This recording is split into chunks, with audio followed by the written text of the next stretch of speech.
마태복음 11장 11절에 보면은 세례 요한은 여자가 낳은 자 중에서 가장 위대한 사람이었다라고 예수님께서 소개해 주셨습니다. 그는 결코 화려한 도시가 아닌 마른 풀과 돌멩이들이 있는 광야에서 자란 사람이었고, 비단 옷을 입고 자라지 않았고 약대 털옷과 가죽띠를 띠고 자란 사람이었습니다. 세례 요한은 진수성찬을 먹고 자란 사람이 아니라 평민들이 그리고 가난한 사람들이 먹는 메뚜기와 석청을 먹고 자란 사람이었습니다. 이 사람을 가리켜 예수님은 여자가 낳은 남자 중에서 가장 위대한 사람이라고 칭찬해 주셨습니다. 세례 요한은 지난주에 우리가 보았듯이 매서운 그리고 진실된 설교를 하는 사람이었습니다. 오늘 특별히 본문은 세례 요한의 설교 내용을 우리들에게 보여주고 있는 부분입니다. 먼저 이 설교를 듣고 있는 청중을 생각해 보겠습니다. 5절입니다. 5절을 보시면 거기에 청중, 이 설교를 듣고 있는 청중이 나옵니다. 이때 예루살렘과 온 유다와 요단강 사방에서 다 그에게 나와 자기들의 죄를 자복하고 요단강에서 그에게 세례를 받더라. 이렇게 되어 있습니다. 세례 요한은 누구처럼 병 고치는 것도 아니었고 귀신 쫓는 것도 아니었습니다.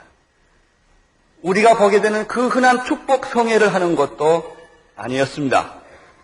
그런데 그처럼 많은 사람들이 각처에서 모이기 편한 장소도 아닌 유대 땅 그 광야에 몰려들었다고 하는 사실입니다. 무엇 때문이겠습니까? 병 고치는 것도 아니고 축복해 주는 것도 아닙니다. 귀신 쫓는 것도 아닙니다. 자리가 편한 것도 아닙니다. 그런데 수많은 사람이 그에게 몰려오고 있다고 하는 사실입니다. 그것은 한마디로 말하면 세례 요한은 하나님의 음성을 전해주고 있었기 때문입니다. 기교를 부리지 않고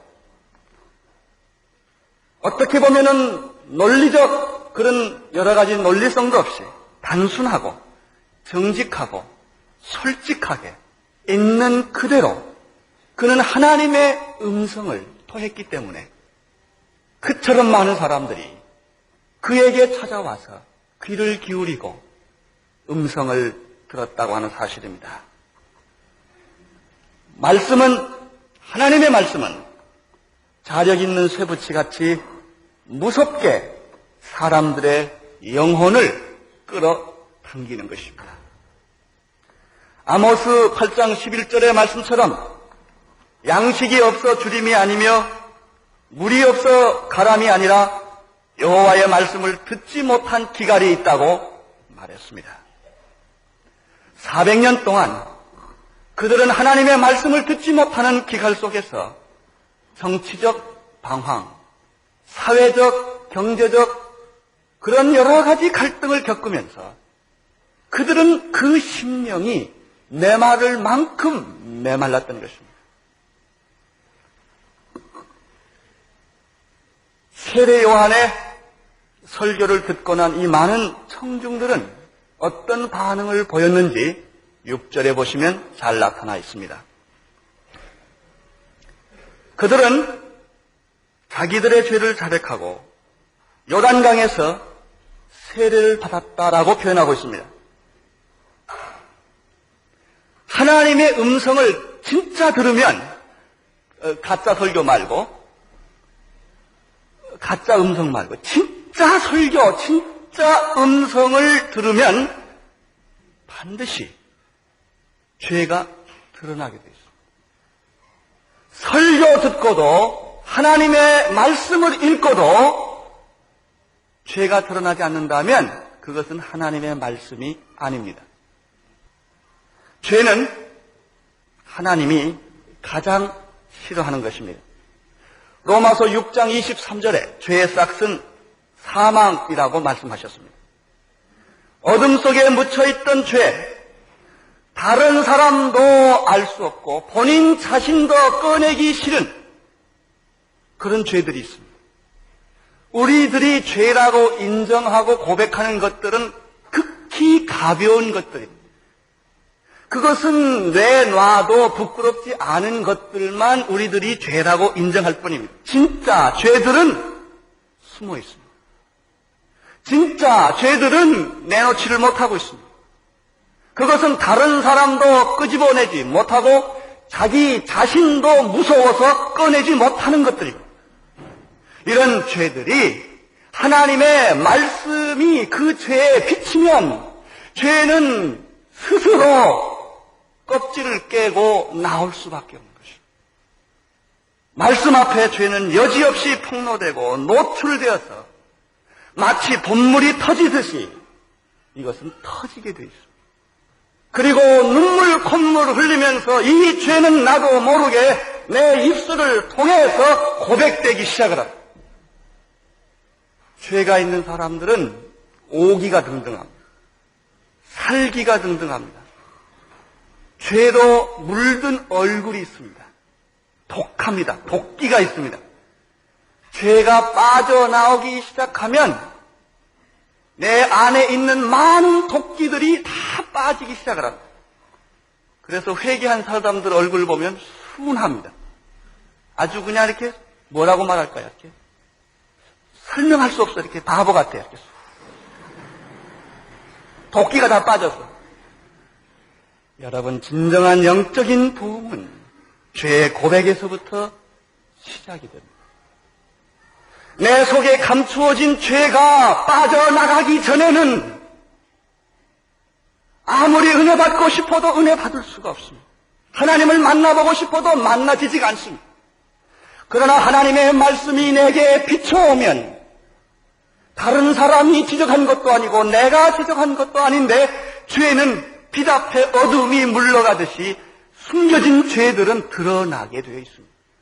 세례 요한의 설교를 들은 청중들은 너나 할 것 없이 빈부귀천을 막론하고 자기 속에 숨어있는 죄들이 다 나오기 시작했다고 하는 사실입니다. 죄를 고백한 사람에게는 죄 씻음받는 축복이 있습니다. 상처는 노출되어야 치료합니다. 환자가 아픈 증상을 감추면 치료할 수 없습니다. 아프다라는 말은 축복입니다. 그것은 치료할 수 있는 가능성이 있다는 얘기입니다. 여러분, 죄 때문에 고민하고 죄 때문에 방황하고 죄 때문에 몸부림치는 것은 치료받을 가능성이 있다는 얘기입니다. 죄를 짓고도 무감각한 게 문제입니다. 문둥병은 무감각하다고 합니다. 코가 떨어져도 아프지 않습니다. 손가락이 떨어져도 아프지 않습니다. 제일 무서운 것은 죄에 대한 무감각증입니다. 죄가 노출되면 죄는 씻음받을 수 있습니다. 이것이 세례입니다. 그래서 세례 요한의 설교를 듣고 죄를 고백하고 세례를 받았다 이렇게 되어 있습니다. 그런데 요즘 교회는 세례의 위기가 있습니다. 교인 만들기 위해서, 보고를 많이 하기 위해서, 세례교인 많이 만들기 위해서 세례 받아서는 아직도 안 되는 사람을 마구 세례 주는 것입니다. 그 사람은 죄를 고백한 일도 없고 죄에 시쳐본 경험도 없이 세례를 받기 때문에 감격이 없습니다. 세례라는 게 다 그렇고 그런 거지 뭐. 다 군대에서 받는 거고 뭐 유아대학교에서 한꺼번에 받는 거고. 그래서 자기들이 크리스천인 줄로 착각을 합니다. 이것이 위기입니다.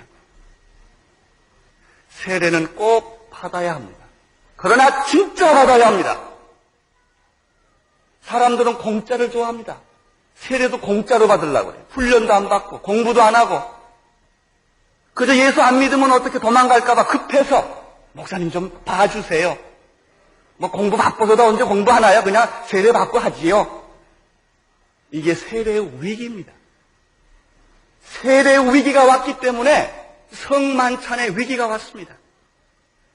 진정으로 구원받지 못한 사람들이 어찌 성만찬 앞에 감격하며 십자가 앞에 눈물을 흘리며 부활하신 주님 앞에 영광스러운 찬양을 올릴 수가 있겠습니까? 세대 위기는 성만찬의 위기를 몰고 온 것입니다. 그래서 성만찬할 때 눈물이 없습니다. 보혈에 대한 감격이 없습니다. 죄수침 받은 것에 대한 눈물이 없습니다. 이것이 성만찬의 위기입니다. 현대교회는 세례와 성만찬을 하나의 형식으로 처리해버리고 만 것입니다.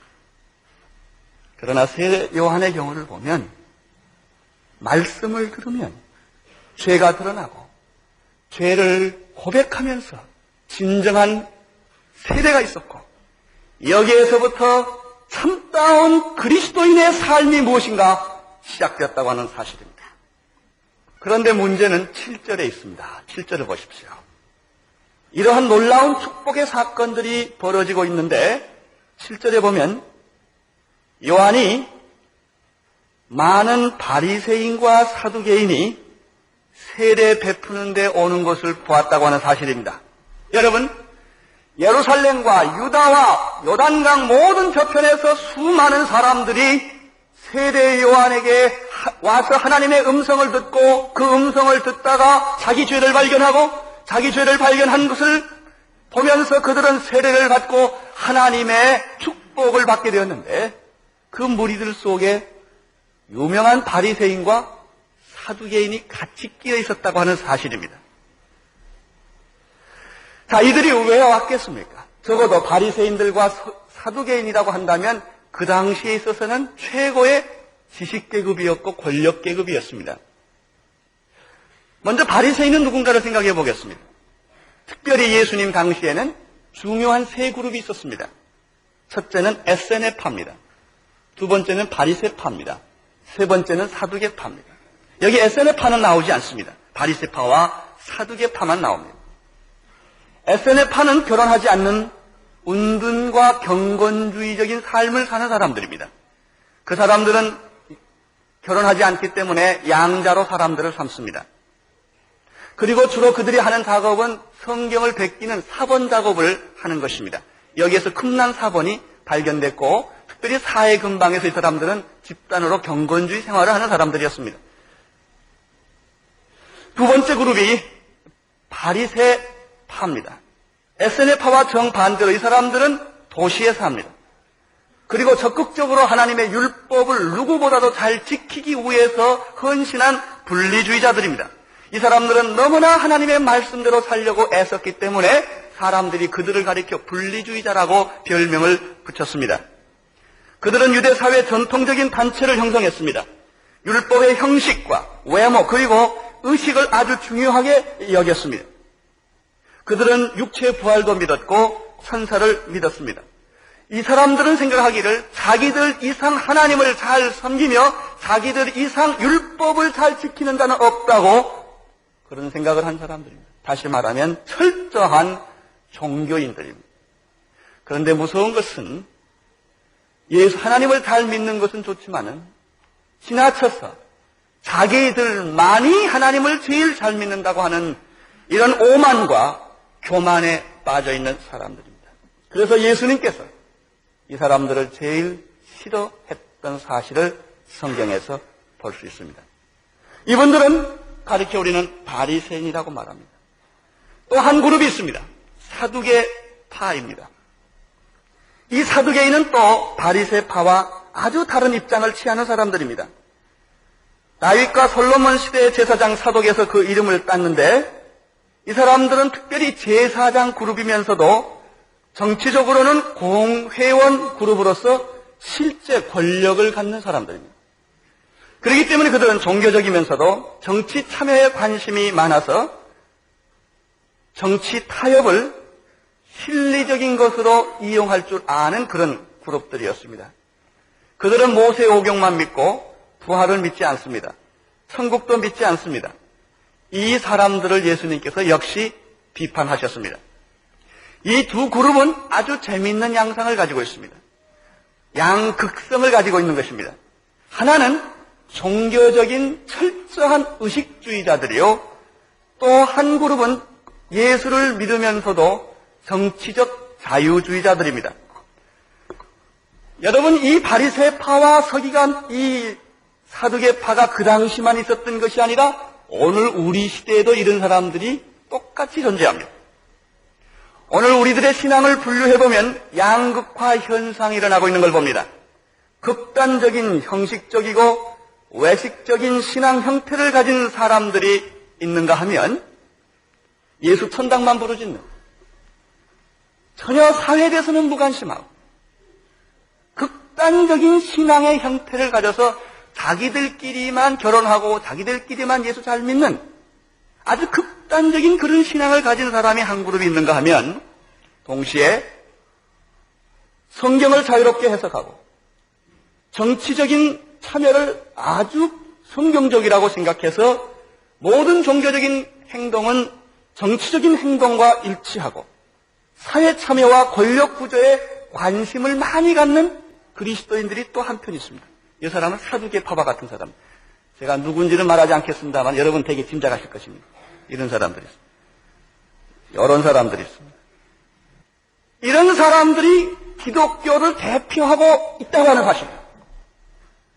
그래서 많은 사람들에게 참다운 예수, 참다운 성경, 참다운 기독교의 모습을 전부 흐려놓고 있다고 하는 사실. 이 사람들이, 이 지도적 영향력이 있는 사람들이 아무 힘도 없는, 볼품도 없는 세대 요한에게 찾아왔습니다. 왜 왔느냐 하는 얘기입니다. 어떤 사람이 이렇게 말씀합니다. 와주니 얼마나 고맙냐고. 어떤 사람은 교회 와주는 사람들이 있어요. 교회까지 와주니 얼마나 고맙냐 이거예요. 그런데 세례 요한은 고맙지 않다는 것입니다. 이 독사의 자식들아라고 그는 소리를 지른 겁니다. 이 독사의 자식들아. 여러분, 교회는 동량받으려고 동량하는 데가 아닙니다. 어떤 사람은 헌금을 동량을 합니다. 불쌍하니까 헌금해줘요. 하나님이 거지가 아닙니다.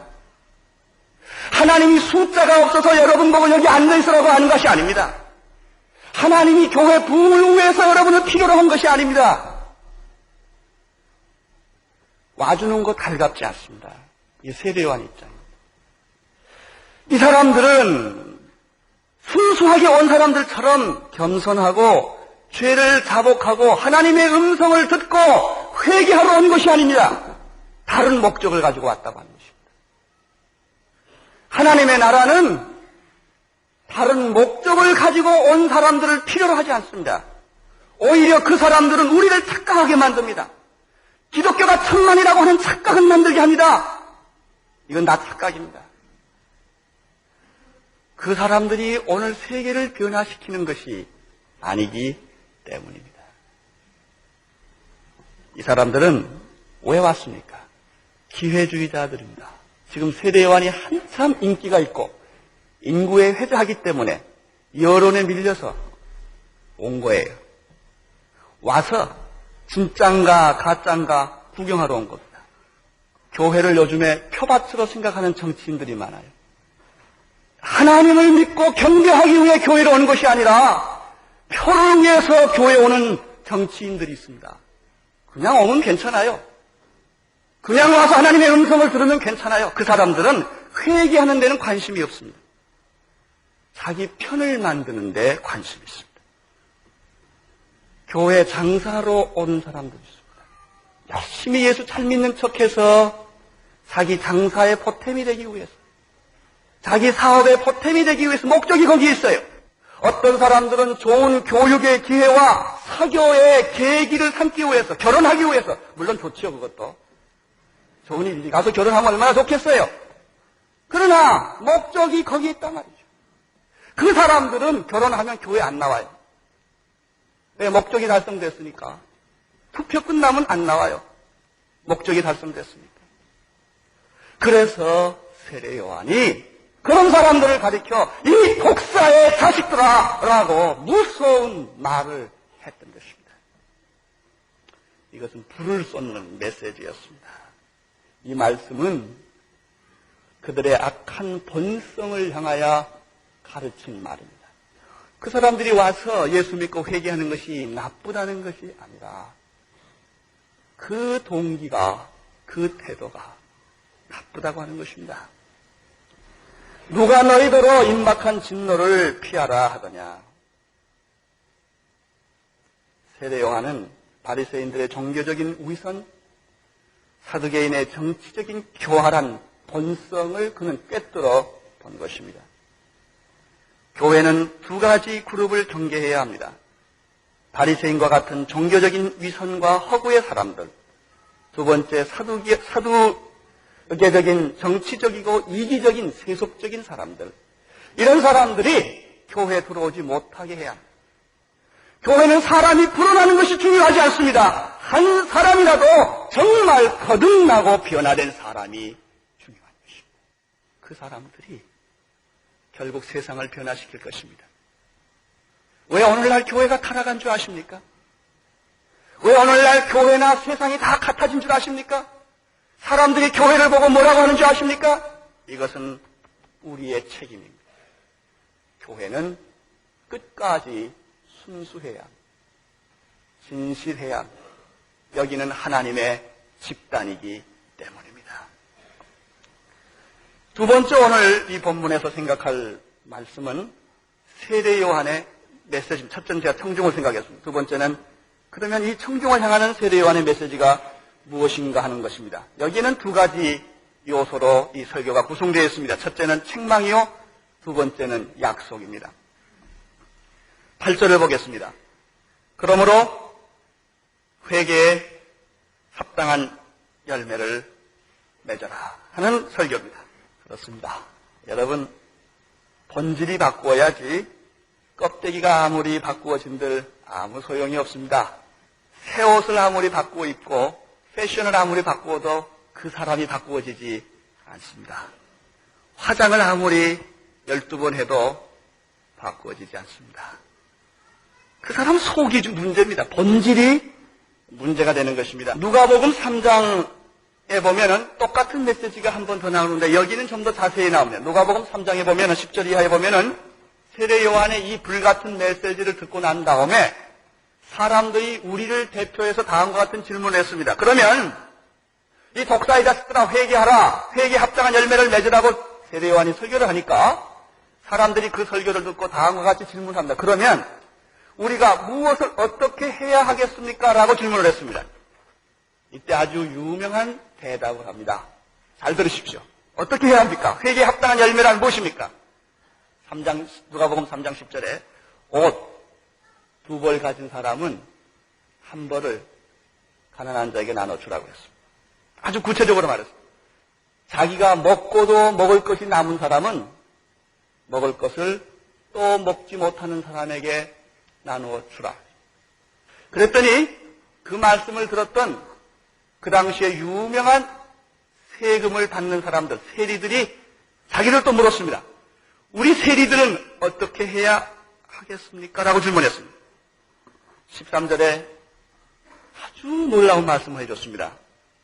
정한 세금 외에는 늑탈치 말라. 이것은 여러 직업에 다 적용이 됩니다. 특별히 받을 것만 받고 사기치지 말라. 이것은 모든 직업에 있는 사람들 다 적용되는 말이에요. 그랬더니 군인들이 또 나왔어요. 이게 참 재밌어요. 군인들이 나와서 우리는 어떻게 해야 되겠습니까? 그랬더니 사람에게 강포하지 말고, 이 말을 좀 더 쉽게 해석하면 힘으로, 군인들은 힘이 있거든요. 힘으로 다른 사람의 돈을 억지로 뺏지 말라. 그런 말이에요. 이것도 다른 말로 많이 바꿀 수 있어요. 힘으로 권력을 갖지 말라. 힘으로 인권을 유리하지 말라. 받은 일을 독한 줄로 알라. 월급 만족해라. 이것이 뭐예요? 회개에 합당한 열매라고 해요. 이것은 목사에게도 적용이 돼요. 의사에게도 적용이 되고, 노동자에게도 적용이 되고, 직장인에게도 적용되고, 사업하는 사람에게도 적용되고, 모든 사람에게 적용되는 거예요. 여기는 별게 없어요. 다 정상으로 돌아가라 그 말이에요. 또 여기 성경에 보면은 자기가 가지고 있는 배경과 권력의 힘으로 남을 억누르지도 말고, 이것이 뭐예요? 회개에 합당한 열매다. 이렇게 설명해 주십니다. 얼마나 놀라운 말씀인지 모르겠습니다. 사도 바울도 똑같은 말을 비슷하게 했습니다. 사도행전 26장 20절에서 회개하고 하나님께 돌아가서 회개에 합당한 일을 해라. 야고보 선생도 똑같은 말씀을 하셨습니다. 야고보서 2장 17절에 행함이 없는 믿음은 그 자체가 죽은 믿음이라고 말했습니다. 사도 요한도 요한일서 4장 20절에서 누구든지 하나님을 사랑하노라 하고 그 형제를 미워하면 이는 거짓말하는 자니 보는 바 그 형제를 사랑하지 않는 자가 보지 못하는 바 하나님을 사랑할 수 없느니라. 회개에 합당한이라는 이 악시오스라는 뜻은 그 무게와 가치에 상응하는 것이라는 뜻입니다. 그렇습니다. 회개의 그 무게와 가치에 상응하는 행동을 해라고. 참 회개는 내가 그렇게 해야 한다는 강의성도 있습니다. 슈드도 있지만은 내가 그렇게 하지 않으면 견딜 수 없는 그 기쁨, 자발심, will도 있는 것입니다. 그러므로 진정한 회개는 지적으로 죄를 인정하고 감정적으로 죄에 대해서 고통하고 아파하고 회개하고 눈물을 흘리고 마지막으로 의지적으로 죄에서 돌이키는 구체적인 행동을 내포하는 것. 이것이 바로 회개에 합당한 일을 하는 것입니다. 그래서 이 회개는 성경에 보면 사람이 하는 것이 아니라 하나님의 은혜의 선물이라고 그랬어요. 사실 그 말이 옳은 것 같아요. 어떤 사람은 아무리 회개하려고 해도 회개할 게 있어야죠. 내가 뭘? 나 이만하면 잘 자랐지. 거짓말 안 하고 나처럼 살라고. 저 사기꾼들처럼 예수 믿는 사기꾼보다 내가 낫지. 이런 사람들이 있다. 그렇습니다. 회개는 자기가 하는 게 아닙니다. 회개는 선물이에요. 하나님의 은혜의 선물이에요. 은혜 받아야 회개합니다. 성령이 임해야 회개합니다. 여러분, 사람들은 회개할 것이 없을 만큼 죄가 많아요. 무엇부터 회개할 줄을 몰라요. 디모데후서 2장 25절에 보면은 하나님이 저희에게 회개함을 주사 진리를 알게 하실지 모른다는 말씀이 있습니다. 성도 여러분, 하나님이 회개할 기회를 주실 때 회개하십시오. 기회를 놓치면 다시 오는 것이 아닙니다. 환경을 통해서, 인간관계를 통해서, 그처럼 직장일이 모든 것이 잘 됐는데 어느 날 모든 게 다 엉망이 되기 시작합니다. 회개할 기회를 주는 겁니다. 하나님이 사인이에요. 그것은 건강으로도 줄 수 있고 환경으로도 줄 수 있고 그것은 내적인 심리적인 여러 가지 현상으로도 줄 수 있는 거예요. 여러분에게 갈등은 그것이 회개의 기회로 삼는 것이 제일 유익합니다. 세례 요한은 바리새인들과 서기관들이 오해하고 있는 부분을 한 가지 더 여기서 찔러주는 것을 9절에서 발견합니다. 9절을 보십시오. 내가 너희에게 이르노니 하나님이 9절에 보면 그러므로 회개에 합당한 열매를 맺고 속으로 아브라함이 우리 조상이라고 생각하지 말라. 내가 너희에게 이르노니 하나님이 능히 이 돌들로 아브라함의 자손이 되게 하시리라. 바리새인과 사두개인들은 구원은 우리 전매 특권이라고 생각을 했습니다. 왜냐하면 자기들은 아브라함의 자손이기 때문에. 그런데 세례 요한은 이러한 상식적인 개념을 뒤흔들어 놓은 것입니다. 아브라함의 자손이라고 생각하지 말라. 하나님은 여기에 있는 흔한 돌멩이를 들어서도 아브라함의 자손을 만들 수 있다. 이 말은 두 가지 의미가 있어요. 신앙의 자만심에 빠지지 말라. 특별히 모태교인들. 아브라함의 자손이라고 착각하지 말라. 그것이 구원의 표가 아니라. 두 번째, 이 말씀 속에서 발견하는 것은 하나님이 우리를 사용하시는 것을 감사하라. 내가 잘나서 쓰는 것이 아니라 하나님이 너를 사랑하셔서 쓰는 것뿐이다. 아브라함의 자손이기 때문에 나를 쓰는 것이 아니라 하나님이 너를 너무나 사랑하기 때문에 너를 하나님이 사용하시는 것뿐이다. 감사하라. 그런 뜻입니다. 이 세례 요한의 책망의 메시지는 이제 10절에서 클라이막스를 이룹니다. 10절을 보십시오. 이렇게 말씀하시고 난 다음에 세례 요한은 이미 도끼가 나무 뿌리에 놓였다라고 하는 말씀을 합니다. 이것은 심판의 긴급성을 이야기합니다. 여러분, 복음이라고 하는 것은 오늘 믿어도 좋고 내일 믿어도 좋은 게 아닙니다. 혹시 여기에 오늘 오신 분들 가운데 예수를 믿긴 믿어야 될 텐데 하면서 아직 안 믿고 있는 분들은 제 말 듣고 오늘 예수 믿기로 결정하세요. 이게 아주 중요한 얘기입니다. 토끼가 이미 나무 뿌리에 놓였습니다. 오늘 오후에 죽을지 몰라요. 이 현실을 인정하세요. 나는 점잖게 운전해 가는데 뒤에서 다 덮치면 나와 상관없이 난 죽을 수 있어요. 그런 가능성은 언제 어느 때 있는 겁니다. 토끼는 이미 나무 뿌리에 놓였다고 하는 사실입니다. 예수는 오늘 믿어도 좋고 내일 믿어도 좋은 게 아닙니다. 오늘 이 말씀을 들을 때 믿으셔야 합니다. 결정하세요. 사람들은 시간과 기회가 아직 많이 남아있는 줄 알고 착각하고 있습니다. 이 시간 놓치면 다시 이 시간은 돌아오지 않습니다. 좋은 일을 결코 뒤로 미루지 마십시오. 여러분 미련한 다섯 처녀와 지혜로운 다섯 처녀는 성경이 페이지가 남아서 쓴 글이 아닙니다. 너무나 중요하기 때문에 기록한 것입니다. 세례요한은 계속해서 이렇게 말합니다. 좋은 열매 맺지 아니하는 나무는 찍어 불에 던지우리라. 그래도요, 이렇게 좋은 건물에서 목사가 넥타이 메고 신사복 입고요, 좋은 말 할 때 듣는 게 좋습니다. 당하면 너무 늦습니다. 죄를 버리고 천국으로 가시겠습니까? 죄와 함께 지옥으로 가시겠습니까? 베드로 후서 3장 7절에 주의 약속은 어떤 이에 더디다고 생각하는 것 같이 더딘 것이 아니라 오직 너희를 대하여 오래 참으사 아무도 멸망치 않고 다 회개하기를 이르기를 원하시느니라. 그 다음에 10절에 그러나 주의 날은 도적같이 오리라. 이제 세 번째 세례요한의 약속의 메시지를 생각해 보겠습니다. 세례요한이 마지막으로 우리에게 제시하는 메시지는 예수 그리스도입니다. 지금까지 이렇게 엄청나고 무서운 메시지를 주시고 심판의 긴급성도 말씀하고 책망도 한 것은 결과적으로는 바로 11절에 있는 말씀을 하기 위해서입니다. 11절입니다. 나는 너희로 회개케 하기 위하여 물로 세례를 주거니와 내 뒤에 오시는 이는 나보다 능력이 많으시니 나는 그의 신을 들기도 감당치 못하겠노라. 그는 성령과 불로 너희에게 세례를 주실 것이다. 여기서 세례 요한 자신은 예수님의 종보다 더 못한 위치에 있는 사람이라고 고백하고 있습니다. 다른 사람의 신을 들어주는 사람은 그 당시에 종이었습니다. 종이 다른 사람의 신을 들어줬는데 나는 예수님의 신을 들기도 감당치 못할 자라고 그는 말하고 있습니다.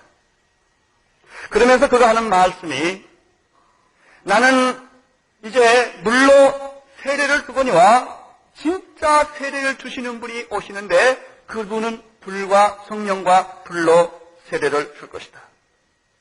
그래서 내가 주는 이 회개의 물 세례는 진짜 오실 분의 세례를 위한 준비 작업에 불과한 것이다. 여기서 우리는 예수님의 성령과 불 세례를 보게 됩니다. 그러면 성령의 세례와 불 세례는 무엇입니까? 세례 요한이 말하기를 나는 너희들에게 회개의 세례, 물 세례를 지금 주려고 지금 왔지만 이 물 세례를 통해서 여러분이 진짜 받아야 할 세례는 성령 세례요, 불 세례라고 하는 것입니다. 오늘날 교회가 능력이 없는 것은 물 세례만 알기 때문에 머리로만 예수를 믿기 때문입니다. 성령의 세례와 불 세례를 받지 않기 때문에 이것에 대해서 무지하기 때문에 우리가 이렇게 무능하고 교회가 이처럼 무능한 모습 속에 방황하고 있습니다. 성령의 세례는 무엇입니까? 요엘서의 말씀에 가면 말씀에 내가 내 영으로 모든 육체에게 부어주리니 너의 자녀들은 예언할 것이요 젊은이들은 환상을 볼 것이요 늙은이들은 꿈을 꿀 것이며 남녀 종들은 예언할 것이며 하늘에서는 기사가 일어날 것이며 땅에서는 징조가 나타날 것이다. 성령이 임하면 이런 역사들이 일어날 것이다. 이 성령은 보혜사인데 우리를 진리 가운데로 인도하시며 성령은 우리를 거듭나게 하시며 성령은 우리를 변화시키시는 하나님의 영이시다. 성령이 누구세요? 예수 그리스도. 성령 예수 그리스도입니다. 예수 그리스도가 계십니다. 그러나 이 예수 그리스도가 바람처럼 호흡처럼 영으로 내 안에 들어오는 것이 성령이에요. 우리는 예수의 생애를 압니다. 33년의 생애를 압니다. 지식적으로 그것을 이해합니다. 예수가 우리 죄를 위하여 십자가 못 박혀 돌아가신 거 압니다. 예수가 부활한 것 믿습니다. 사도신경 다 믿습니다. 그런데 어떻다는 말이에요? 그 예수가 영이 되어서, 바람이 되어서, 하나님의 호흡이 되어서 나에게 부는 것입니다. 이건 체험이에요. 성령 세례. 불체험은 오순절 때 불의 혀가 있었다고 말했습니다. 사람들에게 이 불의 혀가 보여졌다고 말했습니다. 말라기에서 보면은 이 불은 영적인 정결과 거룩을 보여주는 것입니다. 구원받은 성도들에게 임하는 형태인 것입니다. 불 같습니다. 불 자체가 아닙니다. 그러나 이 불은 태우는 것입니다. 깨끗하게 하는 것입니다. 성령 세례나 불 세례나 같은 의미입니다. 여러분, 성령 세례를 사모하십시오. 불 세례를 사모하십시오. 성령의 바람이 불어야 합니다. 불의 바람이 불어야 합니다. 꼭 이상하게 하는 그런 것이 아니라도 좋습니다. 인격적으로 여러분의 인격 속에 이 성령의 바람이 불어야 합니다. 이것이 성령 세례요, 불 세례입니다. 이러한 일들이 예수 그리스도를 믿을 때 일어난다고 말했습니다. 어떤 사람은 그렇게 말합니다. 성경을 읽을 때 가슴이 뜨거워졌다고 말합니다. 나도 모르게 눈물이 막 쏟아진다고 말합니다. 웬일인지 모르게 어떤 힘이 나를 사로잡고 있다고 말합니다. 바로 그거예요. 바람이 부니까. 바람이 안 불 때는요, 몰라요. 근데 바람이 불면 옷깃도 날아가고 머리도 흐트러지고 그래요. 성령의 바람이 여러분의 믿음 속에 역사해야 합니다. 움직여야 합니다.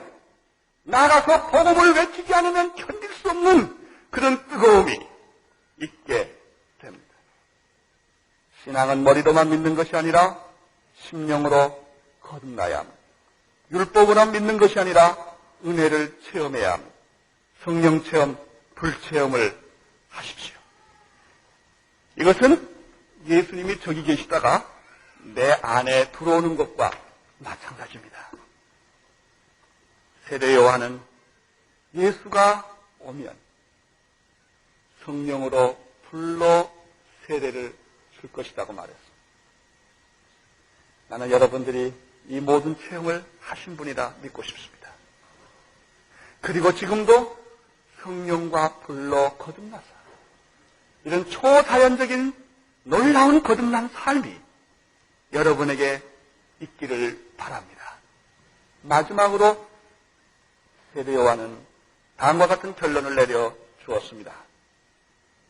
12절입니다. 손에 키를 들고 자기의 타작마당을 정하게 하사 알곡은 모아 곳간에 들이고 쭉정이는 꺼지지 않는 영원한 불에 던진다고 말했습니다. 알곡은 모아 곳간에, 쭉정이는 꺼지지 않는 영원한 불 속에 들어간다. 오늘 세례 요한의 메시지를 우리는 들었습니다. 여러분의 신앙은 알곡 신앙입니까? 쭉정이의 신앙입니까? 기도하겠습니다. 하나님 아버지, 우리의 신앙이 알곡 신앙이 되기를 원합니다. 예수님의 성령 세례와 불 세례, 구원의 세례가 우리에게 충만하게 역사하여 주시옵소서. 예수님 이름으로 기도드리옵나이다. 아멘.